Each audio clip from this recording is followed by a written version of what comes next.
Ulug' Turkiston qanday bo'lindi? Islom tarixiy manbalari milodiy 751 yilda Qoraxonlik va ya Xoqoniya davlati xonlaridan Turkiston xoni deb bahs qiladi. Ushbu haqda eng asosiy manbalar Tarixi Yamini, Tarixi Gardizi va Tarixi Bayhaqidir. Yana milodiy 15-asrda Mavra-un-Nahar va atrofiy Turkiston jug'rafiyasi va Bobi hududil atrof, ya'ni Turk chegarasi eshigi shaklida zikr bo'ladi. Bu haqda Nizomiddin Shomiy zafarnomasi, Sharofuddin Ali Yazdi zafarnomasi va Hofiz Abru Jamiul Tavorixiy ko'pincha ma'lumot bermoqdadir.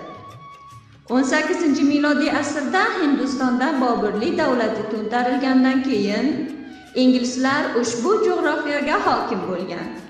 Ayni paytlarda Ulug' Turkistonning g'arbiy 1868 yilda Rus chorlig'i tomonidan ishg'ol bo'lgan. Sharqiy Turkiston Xitoy, ya'ni Chin bosqisida qolgan va Janubiy Turkiston Afg'oniston xaritasiga qo'shilgan. Ushbu mavzuda Portulukning Turkistonnomasi va yo Turkiston tarixi, Sirojul Axbor kabi so'nggi Afg'oniston manbalarida aniq ma'lumotlar bordir. Afg'oniston maktab dars kitoblari Janubiy Turkistondan Turkiston eyalati deb yod etilgan. Balx, Samangon, Sarpol, Javzijon va Foryob Turkistonning shimoli, Badaxshon, Taxoriston, Qunduz va Bag'lon Turkistonning shimol-sharqiy va Qatag'an deb atalgan. Janubiy Turkiston Afg'oniston xaritasiga bog'langandan keyin xonliqlarga ayrilgan.